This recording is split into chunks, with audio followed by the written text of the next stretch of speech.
Hey, it's your old pal Lucid Stu again, and this is Stu's News, a review of American high-speed rail happenings over the past month.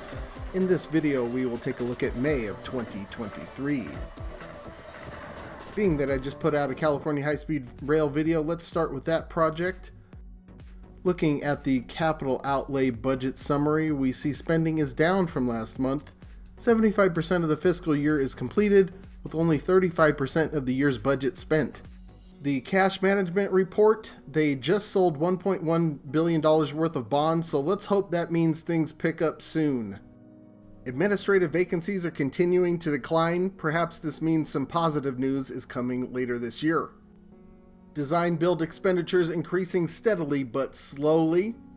March is the first month into the new risk contingency funds. Last month's report forecast $2,043 million remaining in May. Here we have $1,906 million forecast remaining in June.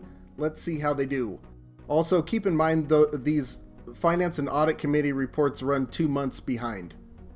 The construction workforce has decreased by a couple of hundred workers. I'm willing to bet that is due to the rain and flooding that occurred in March. Construction progress has ticked slightly above the very slow scheduled pace. 2 new miles of guideway are in progress, 1 structure completed in CP4. Parcel delivery to design builder and utility relocations looking a bit sketchy. Railroad parcel delivery to design builder looking good. In their spring update, the authority released some drone footage of the flooding the project is facing that I mentioned last month. This is river flooding. This here is around where Deer Creek drains into the Tulare Lake bed. In this 3D shot, you can make out the bowl of the Tulare Lake bed. Normally this is dry. Right now about half of that is underwater.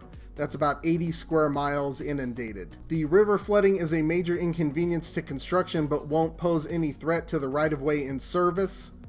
This here is flooding of the Tulare River where it enters the lake bed. You can see this is a lot closer to Corcoran than the Deer Creek flooding. Portion of State Route 43 is inundated here, but this poses no threat to California high-speed rail as the train will fly over this area on the Tulare River Viaduct, which will cross over both the river and the BNSF tracks running through the shot. Now let's talk about where the lake comes into play. Here is a satellite image of the lake from May 24th of 2023. The light and dark green swaths are inundated. You can see this is running right up against State Route 43, about 10 miles southeast of Corcoran. The California high-speed rail right-of-way runs directly west of there, next to the BNSF tracks. In this image, about 1.5 miles of the right-of-way is flooded by the lake. Here in the same shot from April 25th of 2023, and here are the two side by side. You can see the lake is continuing to grow and extending to the southeast. The California Department of Water Resources released some lake forecast maps. This map shows likely inundation by the end of June 2023. According to this map, as much as 4 miles of the right-of-way in this area could be flooded. The forecast peaks here, but this area could be affected for months. This level of flooding will not affect the finished viaduct. However, there is a larger concern in this area. The land east of the historic lake bed has been subsiding for the better part of 100 years due to massive withdrawals of groundwater in the area.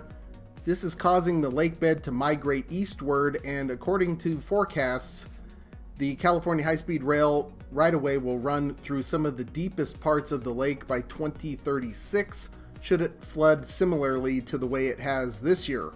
How long this goes on and how bad it gets is largely up to the state and various local water agencies in the area. More bad news for California high-speed rail. California is facing a $32 billion budget deficit this year, which means additional funding help might be a little ways away. But let's try to end this section on a positive note. The authority announced the completion of the Cedar Viaduct in Fresno. This is one of the largest structures in the Central Valley, and they have been working on it since 2016. This viaduct flies over State Route 99 and several streets to connect downtown Fresno with the portion of the route that heads south to Hanford. And with that, we bid adieu to California High Speed Rail and say hello to Brightline West. Nothing train specific to report on after the big update last month, but there have been some interesting developments near the Vegas station site. It looks like Vegas will not be receiving an MLS franchise for the time being, which might have been featured at a new stadium next to the Las Vegas Brightline West station site.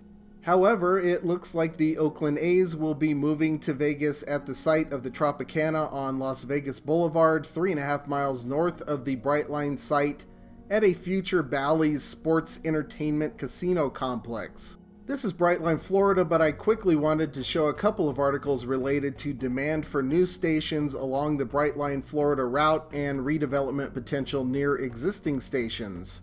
I'm waiting for Brightline's Orlando station to open to decide if I will cover that more regularly here under the guise of High Speed Rail. And moving on to Texas Central Rail, it still exists! A bill has been introduced in the Texas legislature to require privately run high-speed rail projects in the state to report on them as though they were essentially publicly run projects. This is specifically aimed at high-speed rail and no other form of transit. Seems like an effort to further derail the project to me. The CEO of Texas Central Rail appeared at a transportation committee meeting to speak on the subject. Other than that, not much coming out of Texas Central lately. Now let's take a look at what's happening with the Northeast Corridor and Acela. First up, construction has commenced on the replacement for the Walk Bridge in Norwalk, Connecticut. This is a 4-track vertical lift bridge on the NEC that allows navigational access to the Norwalk River. It features 2 independent double-tracked lifts and will be built around the existing 127-year-old structure so that double-tracked service can be maintained throughout the 6-year construction timeline. Cost is $925 million, should be done in 2029. This should improve reliability on the route as the old bridge is prone to break down due to old age. Amtrak has released some new renders for the replacement of the Baltimore and Potomac Tunnel that leads into Baltimore Penn Station from the south on the NEC. This is a $6 billion project to replace another very old piece of infrastructure that served as a bottleneck in this area due to its 30-mile-per-hour speed limit. The new tunnel will provide much larger curve radii and allow a maximum speed of 105 miles per hour for Acela service. Even though the tunnel is only about 1.5 miles long, it is estimated that it will save about 2.5 minutes for passenger rail services running through the area. The new tunnel will be named for famous abolitionist and statesman Frederick Douglass.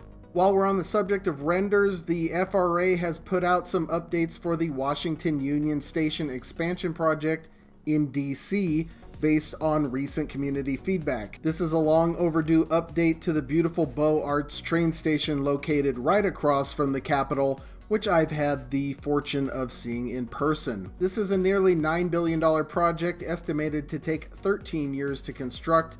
The aim is to accommodate projected ridership growth into the 2040s. And last but not least, Amtrak posted an update about several maintenance facilities that will be constructed to support all the new equipment it will be procuring and deploying in the near future, including the Alstom Avelia Liberties for Acela service, which we have already seen several times in this presentation. These will be located in Seattle, Boston, New York City, and Washington, D.C., with an additional facility planned for Philadelphia further down the road. Now let's briefly dip our toe in Cascadia High Speed Rail. I came across this posting by STV Incorporated that they are currently working on an independent review of various studies and ideas related to the project. This will contribute to a ultra high-speed rail study that will be delivered to the governor of Washington State, Jay Inslee, by the end of next month. So fingers crossed we will have something substantial to talk about then. And now it's time for Stu's Boo Boos, where we take a look at everything I missed last month. The first boo boo was pretty obvious, it was in the thumbnail. This rendering shows an Alstom Avelia Liberty with Brightline livery for Brightline West. This is the tilting locomotive that Acela will be upgrading to shortly. Previous renders had shown some iteration of the Siemens Volaro. The Forbes article with Wes Edens indicated that Brightline was now considering their options, whereas it was previously looking like a lock for Siemens. Thanks to commenters Anton and Stefan with Trains for pointing that one out. Boo-boo number 2, I labeled Harry Reid International Airport in Las Vegas as McCarran Airport. McCarran is the previous moniker, named after the former U.S. Senator from Nevada, Pat McCarran. Apparently Pat McCarran was a real scumbag, so they named the airport after former U.S. Senator Harry Reid from Nevada in 2021, and I got it right in this video. Harry Reid will likely be considered a great guy for at least a couple generations, so coming videos should be safe. Thanks to the Siggy for that one.